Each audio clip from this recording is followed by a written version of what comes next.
ዛሬ የምንነጋገረው በጣም ወሳኝና ብዙዎቻችን የምንታገልበትን አንድ የህይወት እውነት ነው። ያም ሌላ ሰውን በፍጹም መለወጥ እንደማንችል ነው። የወላጅ፣ የትዳር ጓደኛ፣ የጓደኛ ወይም የሥራ ባልደረባችንን መጥፎ ልማድ፣ አስተሳሰብ ወይም ባህሪ ለመለወጥ ስንት ጊዜ ሞክረናል? ውጤቱስ ምን ሆነ? አብዛኛውን ጊዜ ብስጭት፣ ቁጣና ተስፋ መቁረጥ ሆኗል። ታዲያ መፍትሄው ምንድን ነው? አብረን እንየው። ችግሩን መረዳት። ለምን ሌሎችን ለመለወጥ እንደምንጥር አስበን እናውቃለን? ምክንያቱም ያ ሰው ሲለወጥ ህይወታችን የተሻለ ይሆናል ወይም ግንኙነታችን ሰላማዊ ይሆናል ብለን ስለምናስብ ነው። ግን እውነታው ይሄው ነው። ለሰው ልጅ ውስጣዊ ለውጥ የሚመጣው ከውጭ ግፊት ሳይሆን ከውስጣዊ ውሳኔ ነው። ማንም ሰው ጫና ተደርጎበት ወይም ተገዶ አይለወጥም። ለውጥ ማለት ራስን ማሳመንና ለዚያ ለውጥ ኃላፊነት መውሰድ ማለት ነው።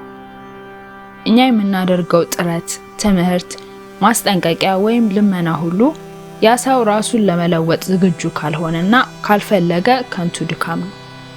ይህንን መገንዘብ የመጀመሪያው እርምጃ ነው። መፍትሄው የትኩረት አቅጣጫን መቀየር።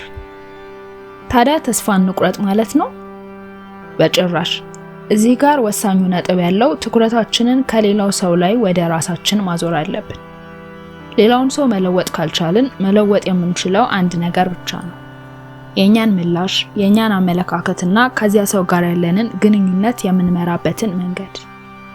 3 ቁልፍ ነጥቦች አሉ። የሌላውን ሰው ባህሪ ተቀበሉ። ይህ ማለት ተስማሙ ማለት አይደለም። ነገሮችን እንዳሉ መቀበል ግን ከውስጣዊ ትግል ያድናል። ወሰን አብጁ። የዚያ ሰው ባህሪ በህይወታችሁ ላይ አሉታዊ ተጽዕኖ እንዳያሳድር መከላከል የእናንተ ኃላፊነት ነው። ምን ያህል ቅርበት መፍጠር እንዳለባችሁ፣ ምን ያህል ጊዜ አብራችሁ ማሳለፍ እንዳለባችሁ ወስኑ። በራሳችሁ ላይ ስሩ።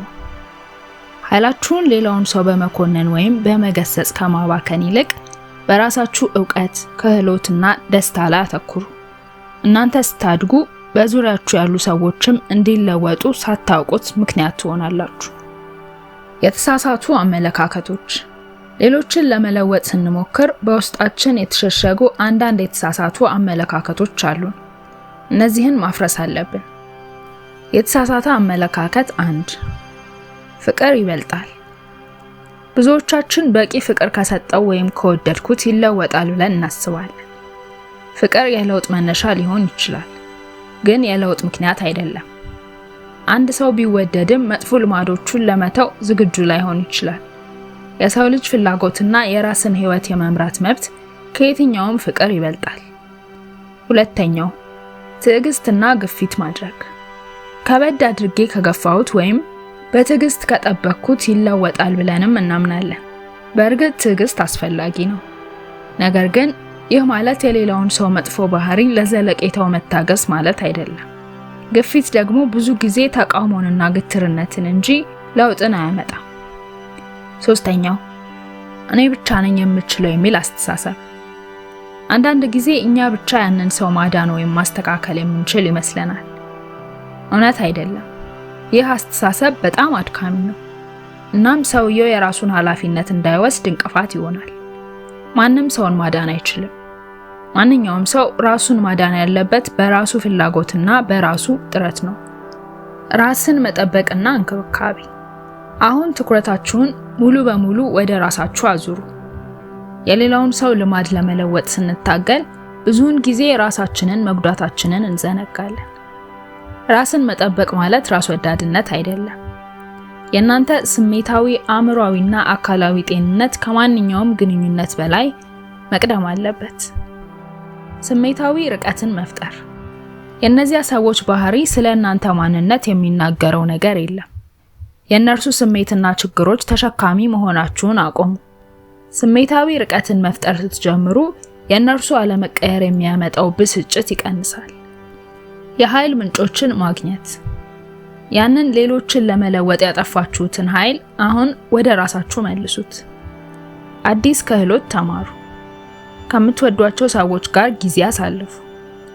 አእምሮን የሚያረጋጋ ተግባር እንደ ስፖርት እና ንባብ ያሉትን ያከናውኑ። እናንተ ውስጣችሁ ሲሞላና ጠንካራ ሲሆን የሌላው ሰው ባህሪ የሚያሳድረው ተጽዕኖ ይቀንሳል። መቼ መተው እንዳለባችሁ ወቁ። ሁሉም ግንኙነት ዋጋ ያለው አይደለም። የሚጠበቅበትን ወሰን ያለማቋረጥ የሚጥስ የሚጎዳና የእናንተን ሰላም የሚነጥቅ ግንኙነት ካለ መተው ወይም ርቀትን መጨመር የመጨረሻው ግን ወሳኙ እርምጃ ሊሆን ይችላል።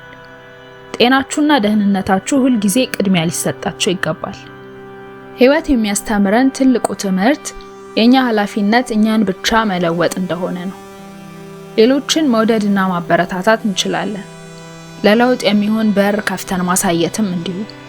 ነገር ግን በበሩ ለመግባት የመወሰንና እርምጃ የመውሰድ ስራው የራሳቸው ነው።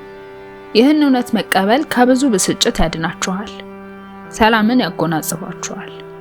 እናም ኃይላችሁን መቆጣጠር ወደምትችሏቸው ጉዳዮች ላይ እንድታተኩሩ ይረዳችኋል። ቪዲዮውን ስላያችሁ በጣም አመሰግናችኋለሁ። ሰብስክራይብ፣ ኮሜንት፣ ላይክ ማድረግም አትርሱ።